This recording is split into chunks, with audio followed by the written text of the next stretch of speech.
보실 하나님의 말씀은 구약 요나서 3장 1절부터 10절까지의 말씀입니다. 제가 가지고 있는 구약 성경 1288면에 나와 있는 요나서 3장 1절에서 10절까지의 말씀입니다.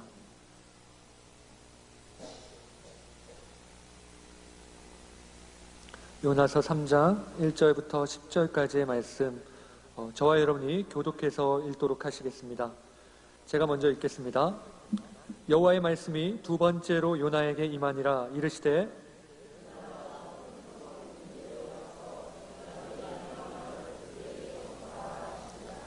요나가 여호와의 말씀대로 일어나서 니느웨로 가니라.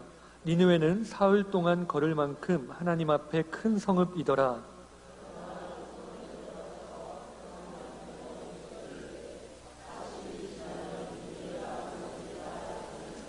니느웨 사람들이 하나님을 믿고 금식을 선포하고 높고 낮은 자를 막론하고 굵은 베옷을 입은지라.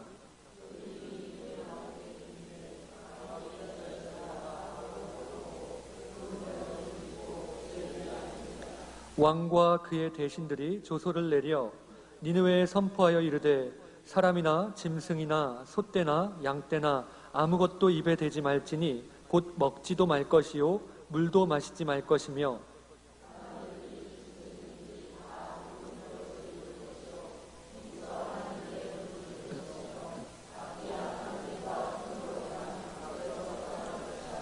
하나님이 뜻을 돌이키시고 그 진노를 그치사 우리가 멸망하지 않게 하시리라. 그렇지 않을 줄을 누가 알겠느냐 한지라. 하나님이 그들을 행한 것 곧 그 악한 길에서 돌이켜 떠난 것을 보시고 하나님이 뜻을 돌이키사 그들에게 내리리라고 말씀하신 재앙을 내리지 아니하시니라. 아멘. 여러분, 오늘 본문의 말씀은 물고기 뱃속에 갇혀 있다가 토해져 나온 요나가 하나님의 말씀을 받는 장면으로 시작하고 있습니다. 여러분, 처음 요나는 니느웨로 가라고 하는 이 하나님의 말씀에 순종하기 싫었습니다. 그래서 그는 다시스로 가는 배를 타고 도망갔지만 도망간 지 얼마 되지 않아서 풍랑을 만나게 되었고 파도 가운데 던져져서 큰 물고기 뱃속으로 들어가게 되었습니다. 그리고 물고기 뱃속에서 그는 큰 고난을 겪으면서 하나님을 만났고 그 가운데 하나님의 뜻, 변하지 않는 하나님의 계획을 알게 되었습니다. 결국 오늘 본문의 말씀을 보면 요나는 다시 니느웨로 가라는 하나님의 명령에 이제는 순종하여 일어나서 혼자 니느웨를 향해 뚜벅뚜벅 걸어갑니다. 니느웨를 향해 하나님의 말씀을 전하러 가는 이 요나에게는 어떠한 무기도 없었고 또 함께 동행하는 사람도 없었습니다. 그러나 요나의 걸음에는 어떠한 두려움이나 걱정도 보이지 않는 것만 같습니다. 오히려 그는 두려움과 걱정보다는 하나님이 자기를 보내셨다는 확신으로, 그 마음의 확신으로 가득 차 있는 것처럼 보입니다. 칼빈은 이러한 요나의 발걸음을 무엇이라고 말씀하고 있냐면 요나가 새 사람이 되어 주님이 이끄시는 대로 단호하게 따라간다라고 말했습니다.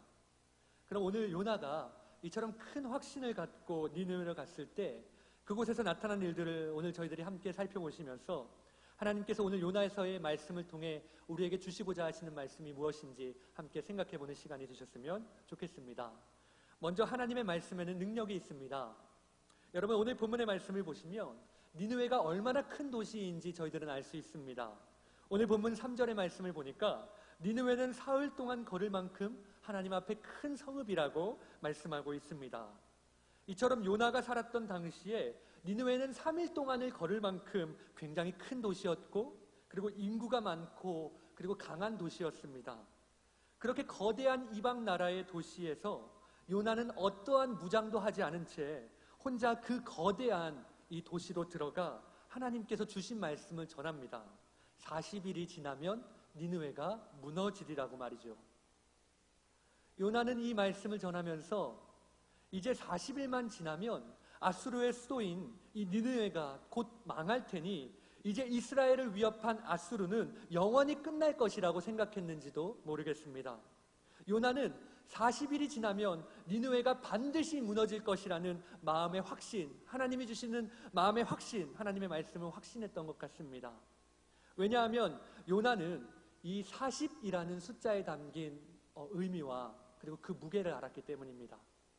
노아 시대에 하나님께서 40일 동안 폭우가 쏟아지게 하셔서 인간들을 지면에 쓸어버린 일들과 이스라엘 민족이 출애굽한 이후에 계속해서 하나님께 불신앙을 고집하다가 광야에서 40년 동안을 지냈어야 했던 일들, 그리고 하나님께 죄를 지은 사람에게 매질 선고를 받은 죄인에게 정하신 이 매의 횟수가 40대였다는 등, 요나는 이러한 40이라는 숫자의 무거운 의미를 되새기면서 40일이 지나면, 40일만 지나면 정말 니느웨가 무너질 것이라는 그런 마음의 확신을 했을 것이고 또 그렇게 되기를 바랬습니다.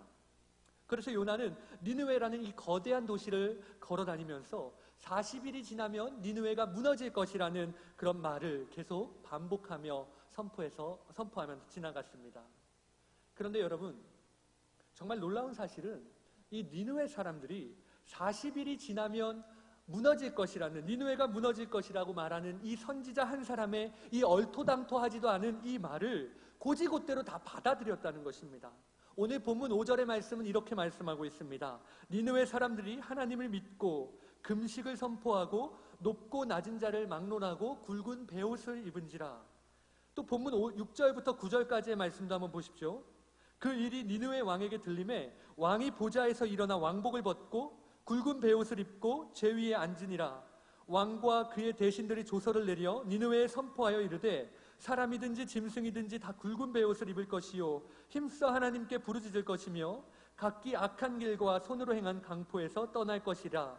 하나님이 뜻을 돌이키시고 그 진노를 그치사 우리가 멸망하지 않게 하시리라. 그렇지 않을 줄을 누가 알겠느냐 한지라. 여러분, 도대체 이게 어떻게 가능한 일이겠습니까?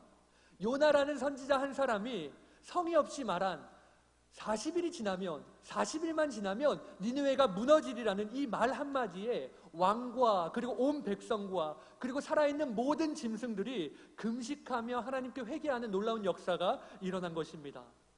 니느웨에 별 볼 일 없는 것 같은 이 선지자의 말 한마디를 통해 전능하신 하나님의 뜻을 깨닫고 그 말씀을 이방 사람들인 이 니느웨 사람들이 곧이곧대로 다 하나님의 말씀으로 받아들였던 것이죠. 그것도 몇몇 사람이 아니라 도시 안에 있는 모든 사람들이 말이죠. 그렇습니다, 여러분. 이처럼 하나님의 말씀에는 능력이 있습니다. 하나님은 말씀으로 천지를 창조하시고 또 선지자의 몇 마디 되지 않는 이 말씀으로 도시 전체를 변화시키셨습니다. 이러하신 하나님의 말씀은 오늘 저와 여러분도 변화시킬 수 있는 놀라운 능력을 가지고 있습니다. 여러분은 하나님의 말씀의 능력을 믿으십니까? 또 이 하나님의 말씀이 니느웨 전체를 변화시킨 것처럼 오늘 이 말씀이 저와 여러분뿐만 아니라 여러분의 주변에 있는 많은 사람들에게까지 영향을 미칠 수 있는, 변화를 시킬 수 있는 그러한 말씀이라는 사실을 믿으십니까? 그렇습니다, 여러분. 하나님의 말씀은 마치 어두운 방에 작은 빛 하나만 있어도 방 전체를 밝게 비출 수 있는 것처럼 말씀은 나 한 사람뿐만이 아니라 이 사회를 변화시킬 수 있는 말씀입니다. 이 시간 오늘 우리에게도, 이 병들고 썩은 우리 사회에서도, 우리 교회에서도 하나님의 말씀이 우리를 변화시킬 수 있다는 사실을 믿는 저희들이 되기를 소망합니다. 이러한 하나님의 말씀을 붙들고 또 붙들어서 또 그리고 전하여서 오늘 저희들뿐만 아니라 저희들의 가족, 그리고 여러분과 관계된 수많은 사람들, 온 세계에 이르기까지 하나님의 말씀의 능력을 체험하는 그런 놀라운 역사가 우리 가운데 있기를 소망합니다. 다음으로 하나님은 겸손한 사람을 통해서 일하십니다. 여러분, 오늘 하나님의 말씀을 통해 니느웨 전체가 하나님 앞에 엎드리도록 만드셨습니다. 그리고 영적으로 죽은 니느웨를 부활시키셨습니다. 그런데 여러분, 하나님께서 그러한 니느웨의 변화를 일으키는 도구로 누구를 사용하십니까? 하나님의 말씀에 불순종하고 하나님을 피해 도망갔었던 실패자이자 도망자이자 끝장난 선지자 요나를 들어 사용하십니다. 여러분, 만약 여러분이 하나님이시라면 니느웨를 변화시키는 이 중요한 일을 요나에게 맡기실 수 있으시겠습니까? 여러분이 만약 가장 큰 시합을 앞두고 있는 축구 감독이라면 실수로 득점 기회를 놓친 선수에게 기회를 주시겠습니까? 만약 여러분이 회사의 사장이라면 큰 실수를 한 직원에게 다시 회사의 중요한 일을 맡기시겠습니까? 이처럼 인간들 사이에 일어나는 이러한 사소한 일들도 한번 신뢰를 잃은 사람에게는 중요한 일을 다시 맡기지 않는데, 하나님은 오늘 하나님을 피해 도망간 요나에게 지금 도시 전체를 구원하는 어마어마하게 중요한 일을 다시 맡기시는 것입니다. 여러분, 왜 하나님께서는 이처럼 크고 중요한 일을 요나에게 다시 맡기셨을까요? 그것은 하나님이 니느웨뿐만이 아니라 요나에게도 놀라운 일을 하실 것이기 때문이었습니다. 여러분, 니느웨로 가라는 이 하나님의 말씀을 피해 도망갔던 요나는 며칠 동안 큰 물고기 뱃속에 갇혀서 인생의 가장 큰 경험을 하고 최악의 경험을 하고 거기서 막 빠져나왔습니다. 그곳에서 요나는 하나님을 피해 도망가려고 했던 자신의 시도가 부질없다는 사실을 처절하게 깨달았을 것입니다. 그리고 이러한 사실을 통해 요나는 크신 하나님 앞에 자신이 지금 너무나도 보잘것없는 초라한 존재라는 것을, 작은 존재라는 것을 그는 철저하게 깨달았을 것입니다. 하나님은 그렇게 하나님 앞에 자신의 존재를 깨달은 요나를 들어서 니느웨를 구원하는 일을 사용하셨던 것입니다. 그렇습니다, 여러분. 오늘 이 말씀을 통해서 우리가 알 수 있는 것이 무엇입니까? 하나님은 자신이 아무것도 아닌 존재임을 깨닫는 이 겸손한 사람을 통해서 하나님의 일을 하신다는 것입니다. 반대로 자신이 마치 세상의 주인인 양 자기의 생각대로 이 세상이 움직일 것 같다고 생각하는 사람, 자신이 이 세상의 전부라고 생각하는 사람을 통해서는 아무 일도 하지 않으신다는 것입니다. 여러분, 세상은 스스로 높은 사람에게 가치를 두고 또 스스로 높아질 수 있는 사람이 되기를 소망합니다. 또 그런 사람이 되기를 갈망하며 살아갑니다. 세상은 우리가 가치 있는 존재가 되려면 건강하고 매력적이며 부유하며 영향력이 있어야 한다고 말합니다. 세상은 우리가 사람들로부터 대접을 받으려면 큰 힘을 가지고 있어야 한다고 말합니다. 세상은 우리가 크게 되어야만 큰 일을 할 수 있다고 말합니다. 그러나 오늘 요나의 이 이야기는 약해진 사람만이 하나님 앞에 자신이 아무것도 아닌 존재임을 깨닫는 사람만이 하나님이 쓰시기에 합당한 사람이라고 말씀하고 있습니다. 약한 나로 강하게, 가난한 날 부하게, 눈먼 날 볼 수 있게 주께서 내게 행하셨네. 이러한 찬양의 가사처럼 하나님은 철저하게 약해진 요나를, 철저하게 낮아짐을 경험한 요나를 하나님의 구원 사역에 들어 사용하신 것입니다. 이처럼 약해진 요나를 하나님께서 들어 강하게 쓰신 것은 장차 예수님께서 어떻게 죄인된 우리를 구원하실지를 미리 보여주시는 예표였습니다.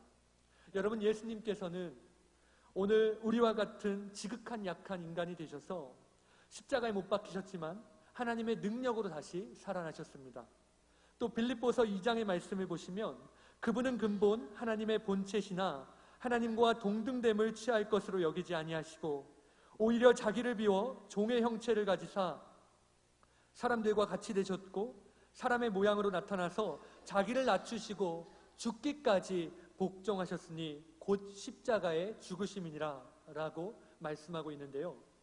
이 말씀처럼 하나님이신 예수님은 자신을 비우시고 십자가에서 모든 치욕을 당하시며 그 약하심으로, 그 낮아지심으로 자신을 부인하시고 또 십자가에 죽으시고 부활하심으로 말미암아 우리와 같은 죄인들을 구원하셨습니다. 예수님은 십자가의 죽음이라는 가장 약하고 가장 두려운 실패를 통해 이처럼 위대한 성공을 이루신 것입니다. 여러분, 오늘 저희들은 이왕 신앙생활을 하는 것, 우리가 이왕 예수 믿는 것, 멋있게 세상에 우리 자신을 드러내 보이고 싶어 할 때가 많이 있는 것 같습니다. 이 세상에서 유명해지고 또 이 세상에서 잘 살고 똑똑하고 인기도 있고 유행에도 뒤처지지 않고 누구보다 잘 나가는 신앙인이 우리는 되고 싶습니다. 그래서 우리가 예수님을 믿으면서도 세상의 기준에 우리가 뒤처지지 않기 위해서 아등바등하며 세상을 따라가며 우리는 살아가고 있습니다. 하지만 여러분, 오늘 예수님께서, 오늘 하나님께서는 요나를 통해 우리에게 이렇게 말씀하시는 것 같습니다. 복음은 이처럼 유명하고 인기 있는 사람을 위한 것이 아니라는 것입니다. 복음은 높은 사람이 아니라 낮은 사람을 위한 것이라는 것입니다. 복음은 이 세상의 무게를 짊어질 힘이 없는 사람들, 자신이 하나님 앞에 아무것도 아닌 사람임을, 자신이 하나님이 아님을 깨닫는 사람을 통해서 하나님을 복음을 주셨다는 것입니다. 내 삶에 하나님이 없으시다면 자신은 아무것도 아닌 존재임을 철저하게 깨닫는 사람을 위한 것입니다. 자신은 연약하고 부족한 존재이지만 하나님은 그러한 나의 연약함과 나의 부족함을 충분히 채우고도 남으시는 분이심을 믿는 믿음의 사람에게 하나님께서는 복음을 주신다는 것입니다. 여러분, 예수님은 저희들에게 오셔서 직접 당신의 삶을 통해 복음이 무엇인지 우리에게 보여주셨습니다. 세상에서의 성공은 다른 사람들보다 내가 더 많이 갖고 내가 더 많이 드러나고 내가 더 많이 누리는 것이라고 말하지만, 복음이 말하는 성공은 받는 것이 아니라 주는 것이고, 자기 보호가 아니라 자기 희생이고, 전면에 나서는 것이 아니라 뒤에 서는 것이라고 말씀하고 있습니다. 복음은 우리가 짐으로써 이기고, 패배를 통해 승리하고, 섬김을 통해 능력을 얻고, 내어줌으로써 우리가 부유함을 얻게 된다고 말합니다. 이처럼 복음을 중심으로 살아가는 사람은 예수님의 본을 따라 자신을 미워하고 자신에게 상처를 주는 사람을 위하여서 자신의 삶을 내어주는 삶을 살아갑니다. 섬김을 받는 자리가 아니라 섬기는 자리에 서고, 첫 번째 자리가 아니라 마지막 자리를 추구하며 살아갑니다. 왜냐하면 복음을 믿는 사람은 자신의 지위와 자신의 가치를 세상 사람들에게서가 아니라 바로 그리스도 안에서 찾기 때문입니다. 여러분, 이처럼 우리의 가치와 우리의 정체성이 예수님 안에 있음을 이해할 때 저희들은 그때야 비로소 세상의 기준에 벗어나 하나님 나라의 기준에 맞추어 살 수 있습니다. 이겨야만 직성이 풀리는 이 세상 가운데 살아남을 수 있습니다. 질 수도 있는 자유를 누릴 수 있습니다. 이처럼 복음은 세상 안에서 우리의 존재와 가치를 드러내야 한다는 그런 압박으로부터 벗어나 우리를 자유롭게 해줍니다. 왜 그렇습니까? 바로 예수님 안에 우리가 필요한 모든 것들이 있기 때문입니다. 바울은 하나님께서 세상에 미련한 것들을 택하셔서 지혜 있는 자들을 부끄럽게 하시고, 세상에 약한 것들을 택하셔서 강한 것들을 부끄럽게 하신다고 말했습니다. 여러분, 복음은 요나처럼 자신이 아무것도 아님을 깨닫는 사람을 위한 것입니다. 복음은 자신이 이 세상 가운데 철저하게 실패한 실패자임을 인정하는 사람을 위한 것입니다. 예수님은 저희들이 살 수 없는 고귀한 그런 귀한 삶을 사셨지만 동시에 저희들이 받아 마땅한 죽음까지도 받으셨습니다. 그리고 그분의 보혈로 말미암아 죽어 마땅한 우리의 죄가 용서받았습니다. 오늘 저희들은 이러한 예수님을 본받아서 우리 스스로는 아무것도 아닌 존재임을 깨닫고 하나님 앞에 더욱 겸손함과 또 더욱 진실함으로 나아가야 하겠습니다. 오늘 복음 앞에 겸손함으로 주님께서 쓰시기에 합당하신 그런 귀한 삶을 살아가시는 저와 여러분이 되시기를 소망합니다. 마지막으로 진실로 회개할 때 하나님은 용서하시고 회복시켜 주십니다. 오늘 40일이 지나면 니느웨가 무너진다는 이 요나의 짧은 선포를 들은 니느웨 사람들은 어린아이부터 왕까지 그곳에 있는 모든 사람들이 하나님을 믿고 금식을 선포하며 하나님 앞에 회개하는 역사가 일어났습니다. 이 시간에 우리 오늘 본문 5절의 말씀 한번 함께 읽어볼까요? 본문 5절입니다. 자, 함께 읽어보겠습니다. 자, 시작. 니느웨 사람들이 하나님을 믿고 금식을 선포하고 높은 낮은 자를 막론하고 굵은 베옷을 입은지라. 니느웨 사람들은 이제 하나님의 말씀에 순종하기 시작했고 자신들의 잘못을 인정하고 하나님과 이웃에게 자신들이 잘못했었던 일들을 바로잡으려고 노력합니다. 이들은 서로를 향해 원망하거나 너 때문에 이렇게 됐어, 너 때문에 우리가 심판을 받게 됐어, 네 탓이야 라고 말하는 것이 아니라 오히려 하나님의 심판을 받게 되는 것이 모두 자신의 탓이라고 여기며 모든 사람이 무릎을 꿇고 하나님께 부르짖기 시작합니다. 이처럼 니느웨 백성들의 회개의 결과는 어떻게 나타납니까? 오늘 본문을 보니까 하나님의 용서하심으로 이 회개의 결과가 나타나고 있습니다. 오늘 본문 10절의 말씀도 저희들 함께 읽어볼까요? 본문 10절입니다. 자, 함께 읽어보겠습니다. 하나님이 그들이 행한 것 곧 그 악한 길에서 돌이켜 떠난 것을 보시고 하나님이 뜻을 돌이키사 그들에게 내리리라고 말씀하신 재앙을 아멘. 니느웨의 백성들이 하나님 앞에 회개하며 악한 길에서 떠난 것을 보신 하나님은 뜻을 돌이키셔서 그들에게 말씀하신 재앙을 내리지 않으시고 그들을 회복시켜 주십니다. 회개한 니느웨 백성들에게 하나님의 평화가 임한 것입니다. 여러분, 평화를 상징하는 구약 성경의 단어는 샬롬입니다. 그런데 이 샬롬이라는 말에는 단순한 평화 이상의 의미를 담고 있습니다. 샬롬은 번성함과 그리고 또 온전함의 의미를 갖고 있는 것이고, 주변의 상황이 모두 다 갖추어져서 완전하고 안정적인 상태를 의미합니다.